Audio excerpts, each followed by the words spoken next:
કાર્યક્રમમાં એવું છે કે 2025નું આંતરરાષ્ટ્રીય સહકારી વર્ષ છે અને સહકારથી સમૃદ્ધિનું જે સૂત્ર પ્રાઇમ મિનિસ્ટરે આપેલું છે એની સમજ આજે ગામના દૂધ મંડળીઓ, સેવા મંડળીઓ, મહિલા મંડળીઓ, ઇટર મંડળીઓ બધા આજે એકઠા થઈ રહ્યા છે. લગભગ 4 થી 5 હજાર જેટલા મેમ્બરો નોંધાયેલા છે. એ બધાને તજજ્ઞો દ્વારા અમિતભાઈ જે સુધારા કર્યા છે કે ભાઈ મલ્ટિપલ કામ કરો, બીજા બધા ફાયદાઓ કરો, પ્લસ એમને હું આગળ જે કહેતો હતો કે એમને એક્સપોર્ટ સહકારી સંસ્થા નવી ઊભી કરીને ખેડૂતોનો જે માલ અહીંના બજારોમાં વેચાતો હતો એના બદલે એમને એક્સપોર્ટમાં એ એક્સપોર્ટ સોસાયટી દ્વારા માલ વેચીને પહેલા જ વર્ષે એમને 122 કરોડનો નફો કરીને 20% ડિવિડન્ડ વેચ્યું.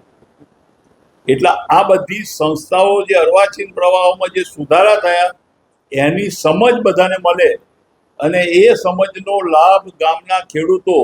ગામની મંડળીઓ સુધી પહોંચે અને સહકારથી સમૃદ્ધિનું જે સૂત્ર છે એના દ્વારા લોકોનું આર્થિક ઉપાર્જન થાય